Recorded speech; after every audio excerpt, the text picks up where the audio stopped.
Very good Tuesday evening. This is Primetime News. We are coming to you live and direct from our Newsfirst studios in Colombo. I'm Zola Outskun. We start off today with a look at the headlines. Supreme Court determines certain clauses of the 20th Amendment need to be passed with a two-thirds majority and a referendum. Pensioners block the Parliament Road demanding a pension proportionate to the cost of living.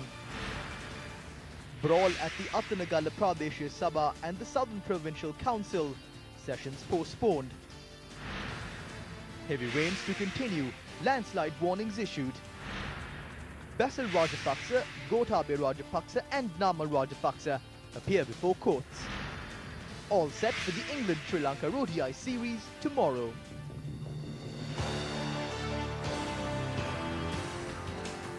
Moving into the stories in detail now, starting off with our top story. Several high-rises and mega infrastructure projects are coming up in the metropolis of Colombo. However, if one is to roam its streets, the story is completely different. Together with the students of the University of Moratuwa, the Gammatha team set off today as well to look for the people who are affected. This is Samanthavatta in Mahavila Dematagoda. There are over 60 families living here and this is the situation they have to face at present. All the houses in the area are inundated as a result of the heavy rain. The area residents state that the Heen Ala, which is adjacent to this area, has not been renovated in a long time. They charge that the rainwater does not recede as a result of this. These people are forced to remain in these houses that are inundated because they do not have a secure place to go. These residents say that they do not even have a proper place to cook their meals. The education of the students in the area is also hampered. The public toilet used by these 60 families in the area has also overflowed. They reiterate that they are ready to leave if they are provided a secure place.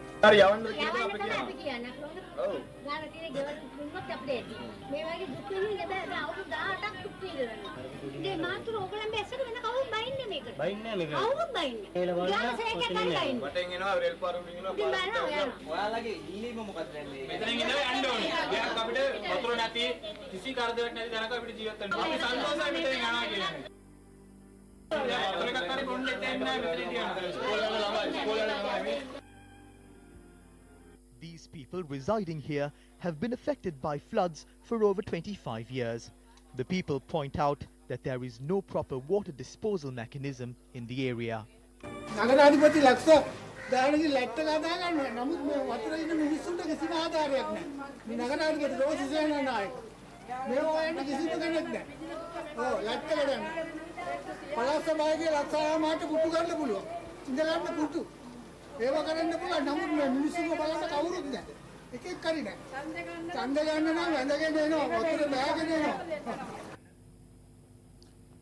Well, now the Met Department predicts heavy showers to continue. Paddy fields in the Rajarata area that were affected by the drought are now experiencing heavy rains. The 6 sluice gates of the Rajangane Reservoir was closed at 6 a.m. this morning. Our correspondent said that the Marminia Vaver in Maradan Kadavala, Rambava, Kadahata Vaver and Kakirava are still experiencing heavy rainfall. The sluice gates of the Polgola Reservoir are being frequently opened to control the water levels of the Mahavali River. And residents of 23 houses have been asked to evacuate immediately by the police. Nearly 63 individuals residing in the Koslanda area have been evacuated to safer grounds due to the prevailing risk of landslides. A boat carrying 3 fishermen that set sail from the Sinakuda area in Trincomalee has capsized, killing 1 fisherman. Another boat that set off from the Kandaladi Fisheries Harbour capsized last evening and a fisherman is still missing. The Navy has commenced search operations to locate the missing fisherman. President Sirisena, who is currently on an official visit to Seychelles, has instructed Minister of Disaster Management Thuminda Dissanayake to provide relief to those affected without making financial matters a concern. The President has instructed the Chief of Defence Staff, Admiral Ravindra Vijay Gunaratne, to obtain the assistance of the armed forces to provide relief services. Well, while people are affected by natural calamities, now on the other side there are people fighting. Well, this is something which might interest you. The meetings conducted by the Southern Provincial Council and the Athanagala Pradeshya Sabha ended in brawls today. Let's take a look. This tense situation occurred when UPFA Provincial Councillor Channa Salia arrived at the Pradeshiya Sabha wearing a necklace made of moringa leaves.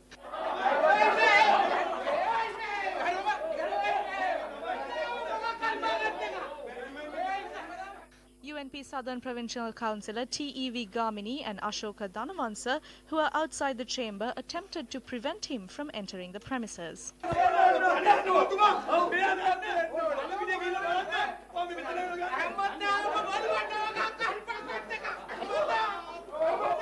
After the meeting commenced, UPFA Southern Provincial Councillor Chamila Vidanarachi made a statement that a member of his party has been assaulted. The member of the UPFA gathered in the middle of the chamber supporting this statement. Our correspondent reported that the UNP Southern Provincial councillors opposed them. A tense situation arose between the two parties which led to a brawl.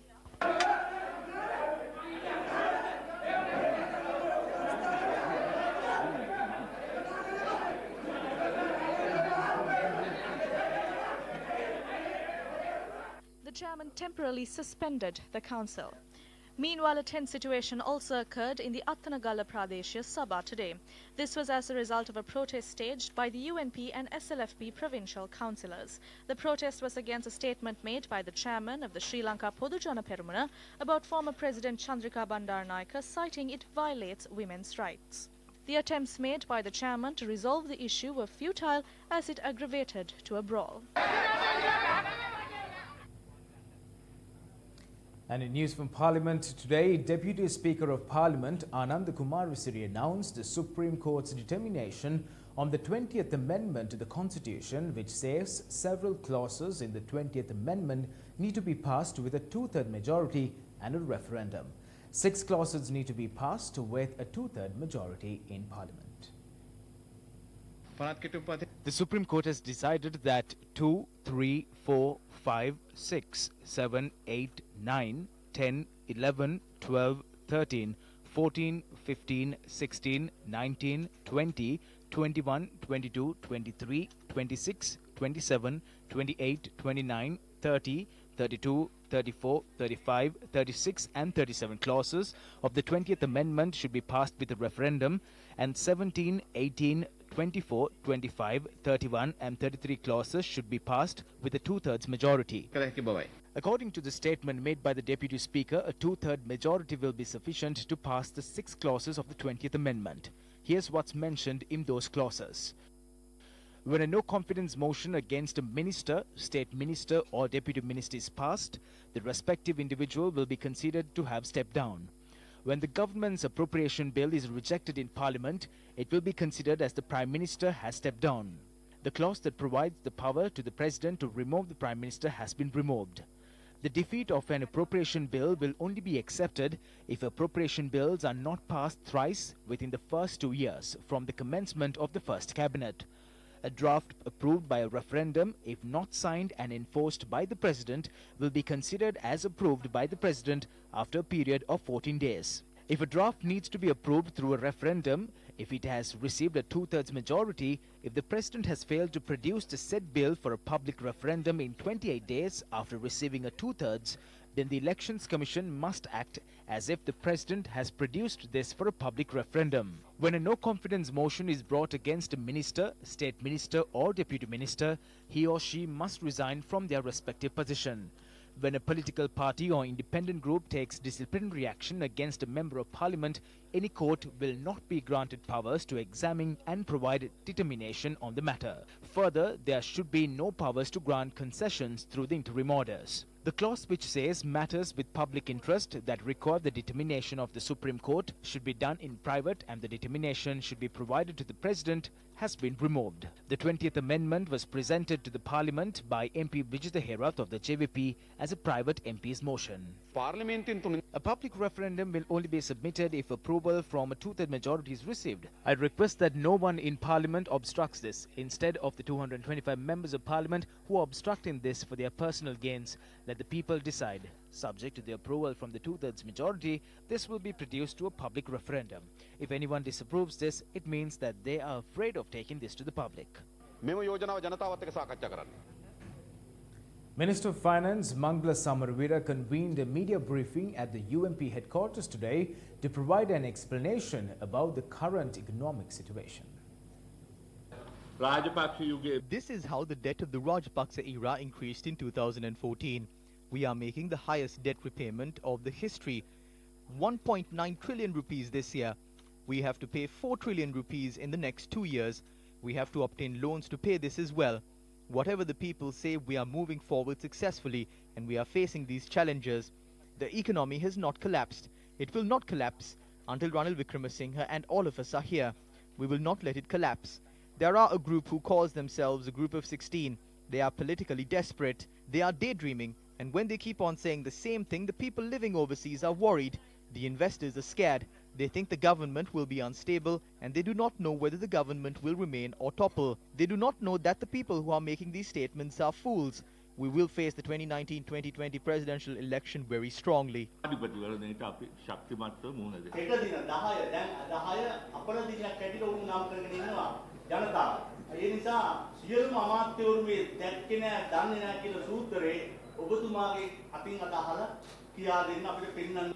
Nothing can be said today. As you said, the auspicious time falls on the 10th. It will happen every month. I do not know that. The gang that makes the formula will only let me know this tomorrow. I was joking when I called them a gang. They are a good set of officials.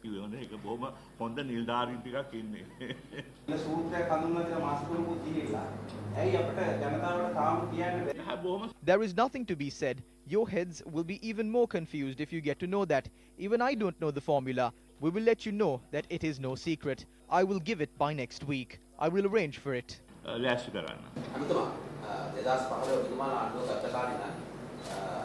Foreign direct investments කොච්චරක් ඇවිල්ලා තියෙනවද කියලා අවුරුද්දකින් කියනවද මේ කියන්නේ මේ රටේ සම්පත් පිටිනීම හෝ බතර දීමෙන් ලැබිච්ච ගණන් අර කියන්නේ උතුවත් පොළොව වරවල කියලා I do not have those figures. I will provide it next week.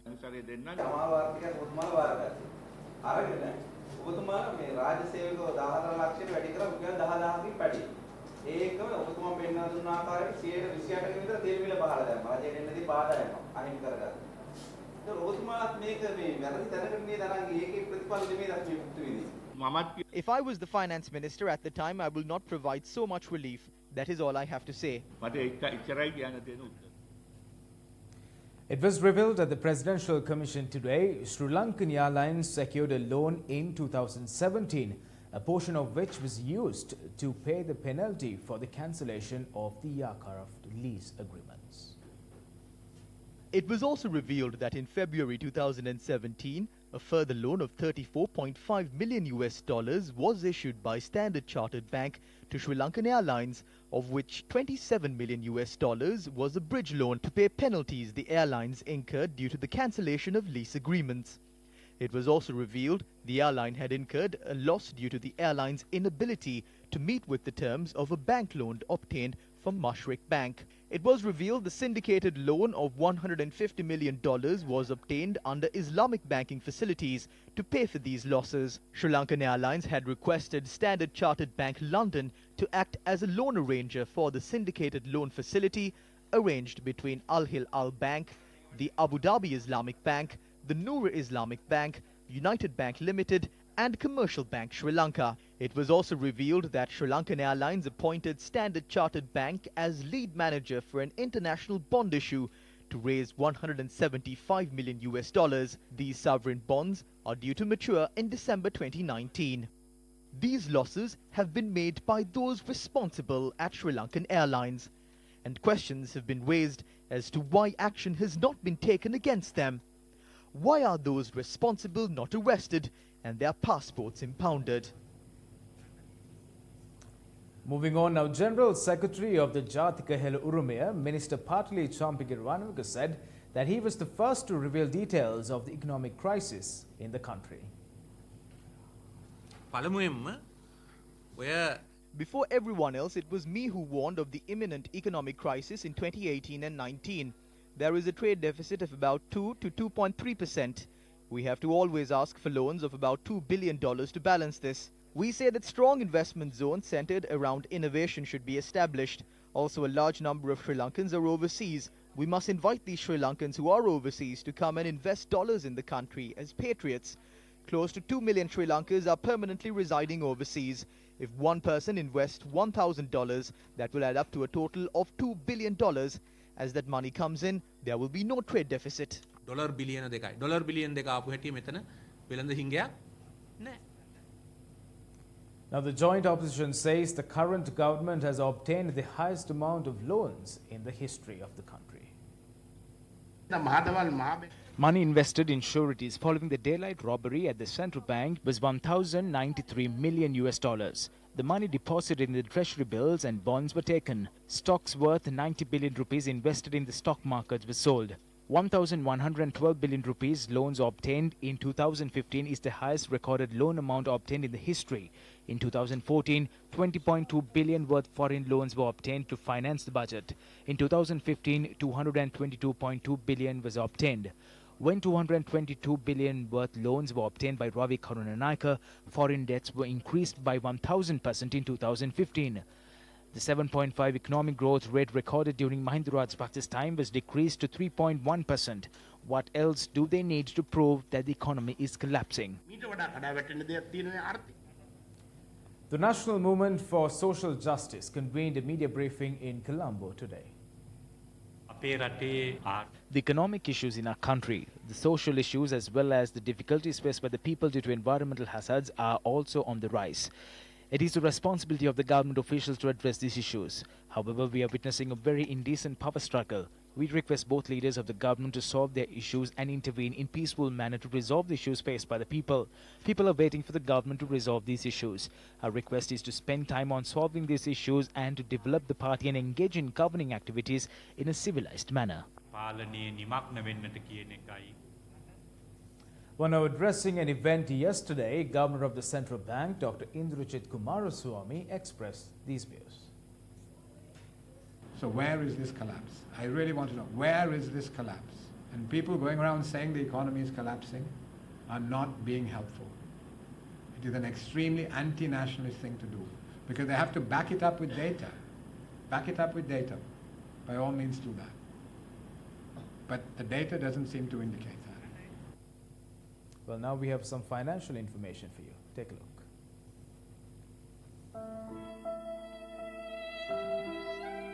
It is our sad duty to report that the exchange rate has further depreciated. As of today, the rate of $1 stands at 172 rupees and 34 cents.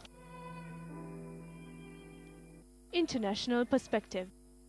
Turkish President Recep Tayyip Erdogan says Ankara will no longer borrow money from the International Monetary Fund. Erdogan told his AK party that the IMF chapter in the country has been closed for good.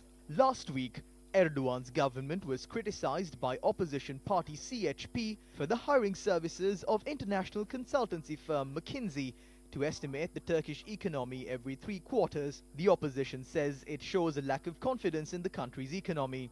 Turkey's lira has lost around 40% of its value this year, while inflation is above the central bank's rate of 24%. Turkey remains a country with low debt levels. Turkey's 28% public debt and 16% household debt to GDP ratios are both roughly half the developing country average. Turkey has the world's 17th largest nominal GDP and the 13th largest GDP by PPP. The country is among the world's leading producers of agricultural products, textiles, motor vehicles, transportation equipment, construction materials, consumer electronics and home appliances. What is keeping Sri Lankan authorities from making such decisions? Well, now the All Ceylon Pensioners Society staged a protest opposite the Parliament roundabout, demanding a pension that meets the present cost of living. A group of government pensioners from across the island joined the protest.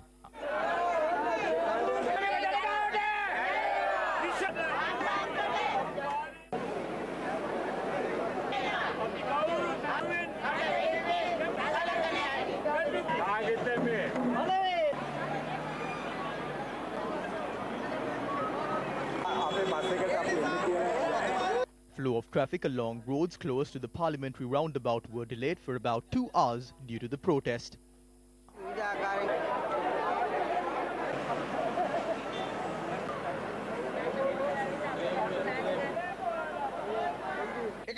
We had to resort to such an action to win over the demands of 540,000 helpless pensioners.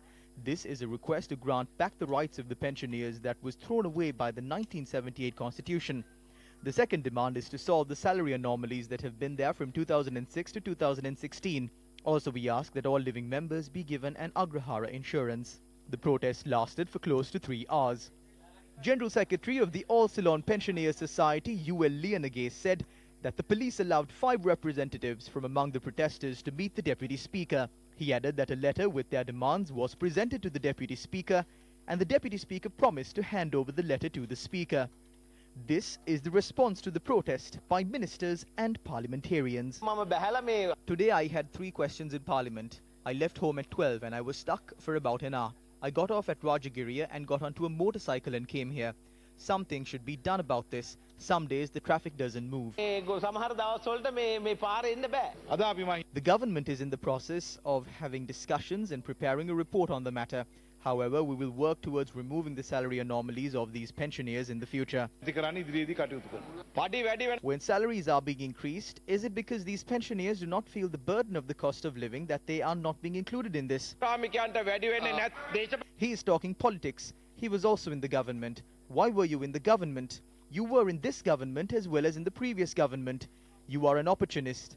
Political opportunist. The sports minister of the Sri Lanka Freedom Party in the year 2000. You betrayed our party and went to the UNP. We don't know if you will come on to this side tomorrow.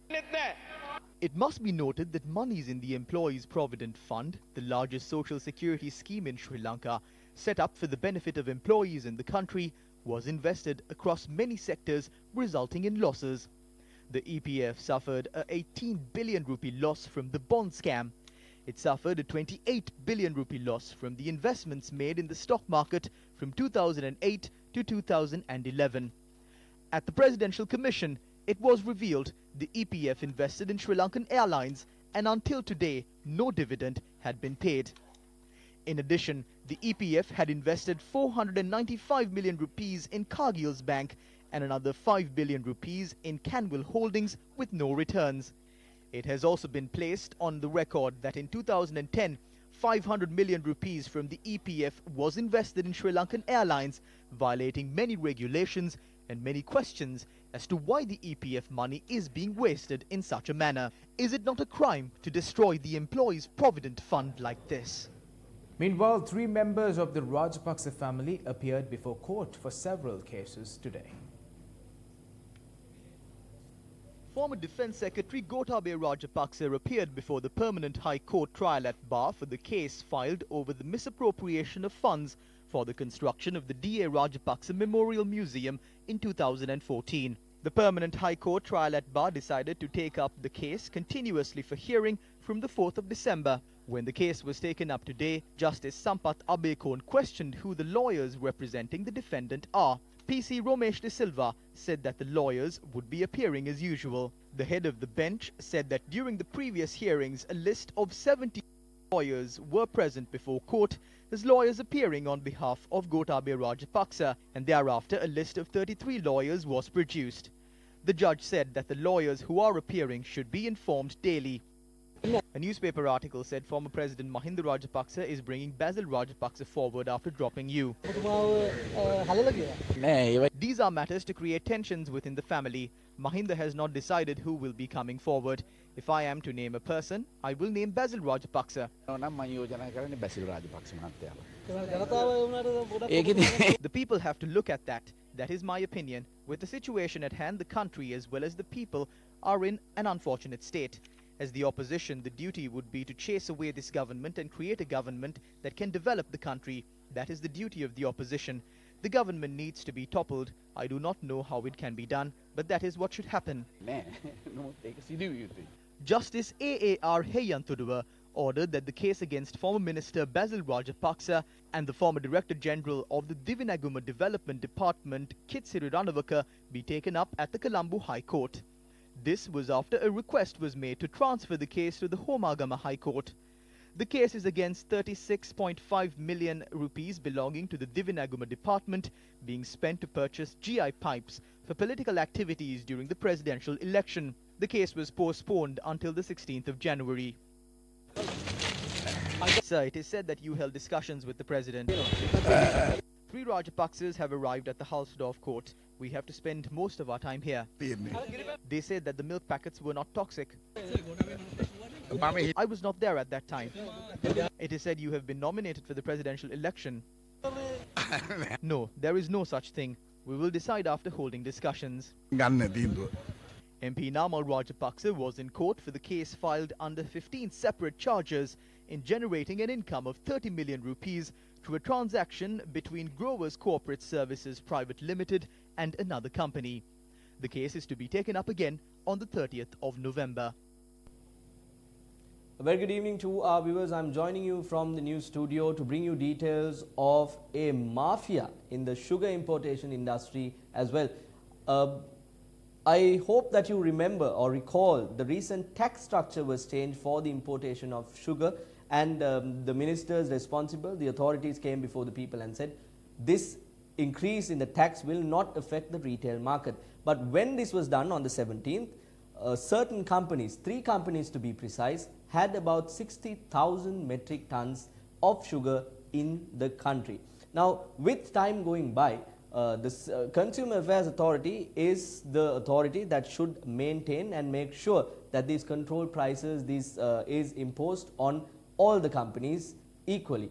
But there has been a delay for the control price on sugar to come into effect. So thereby, 3 companies who had already stored 60,000 metric tons of sugar has had a benefit through this new tax revision.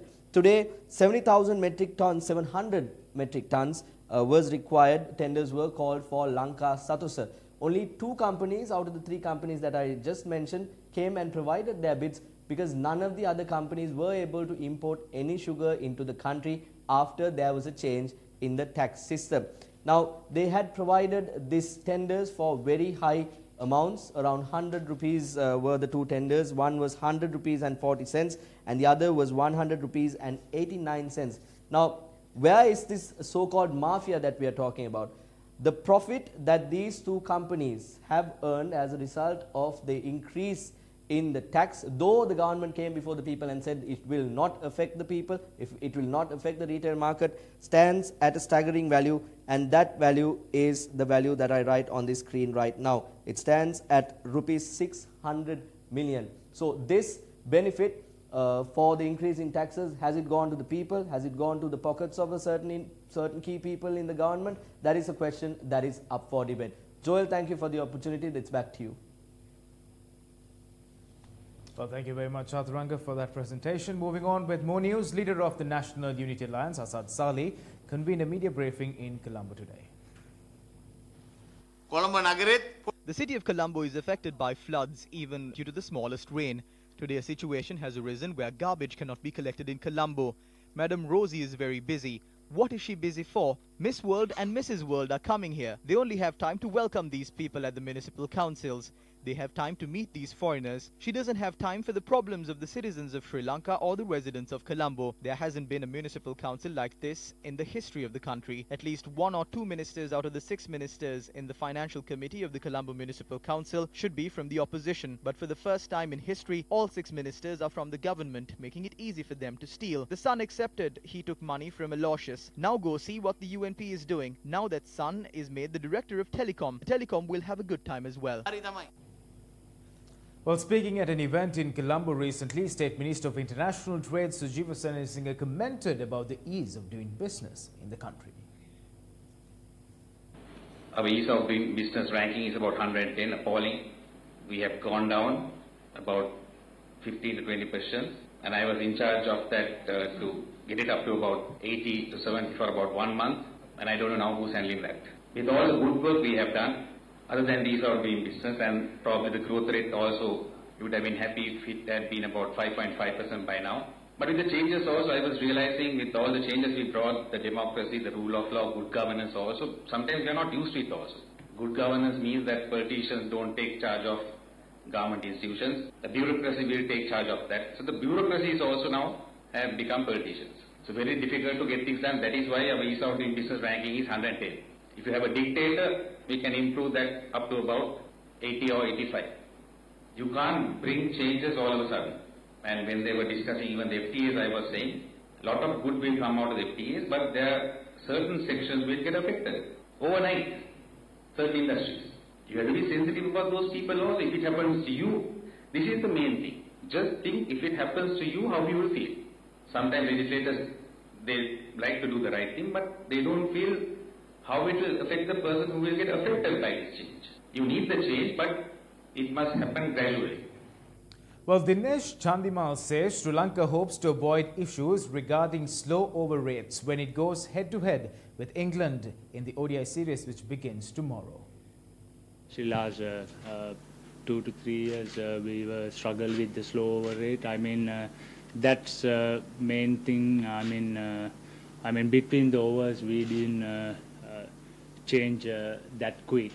So I think we analyzed that and especially in the last couple of years. Had a couple of good days practice before that warm-up game and managed to dodge the rain yesterday, so we had a good practice yesterday as well. So obviously nice to get a win in that warm-up game. We spoke a lot about the warm-up games as an extension of the series, really. It's about winning games of cricket. Well, on the MIMO program a short while ago, the details of the COPE summoning the Football Federation was discussed. The COPE summoned the Football Federation today. As per the data that was revealed, the Attorney General had put out a report about the misappropriation of 25 million rupees. The documents of this report had been changed. For the first time, one of the officials had compiled an Auditor General's report that has been included, and the report had been printed. When this came into light, this official had been interdicted. They have attempted to blame this officer for all the corrupt activities that has happened at the Federation. The corrupt activities of a former president of the Federation. Well,